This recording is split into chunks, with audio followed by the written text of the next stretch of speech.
So David, let me ask you a question about approaches witnessing to Muslims. Is it ever in your mind acceptable to mock Muhammad and the Quran? Well, everyone who's watched my videos would know my position on that. Normally, if you're talking to someone, mockery would not be your first tool that you go to.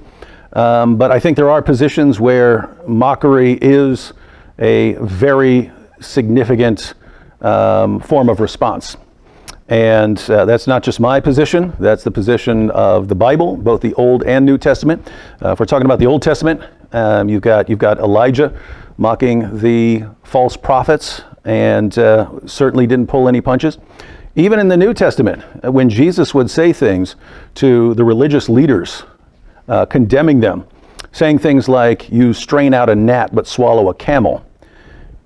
He's mocking them, right? These guys would take their water and just to make sure that they weren't accidentally swallowing something like a gnat, would take the water and before they drink it, they would strain it through a cloth to make sure they don't accidentally swallow a gnat. So they're very meticulous in making sure that they do not eat some unclean animal. And he's telling them all the while, based on the things they do, they're swallowing a camel. They weren't actually swallowing a camel.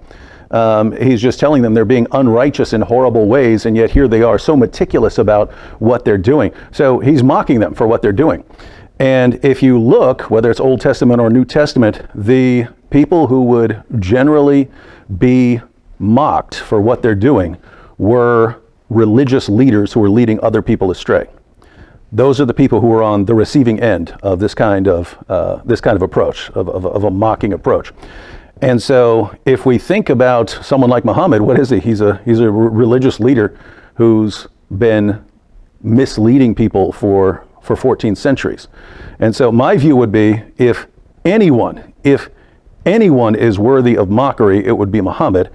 And according to the Bible, there are people who are worthy of mockery. And so I would put Muhammad on that list. And when you combine this with the fact that he said some of the silliest things anyone has ever said in all of history, whether you're talking about his view of the universe or his view of human reproduction or his view of hygiene or his claims on any one of a variety of topics or his commands to violently subjugate the entire world, his claims about women, just in virtue of all of those things, I think he would be worthy of mockery. So in other words, if you take something like Muhammad's claim that if a fly lands in your food or in your drink, you should dunk the fly because even though one wing has a disease, the other wing has the cure for the disease. That's completely false and ridiculous and dangerous.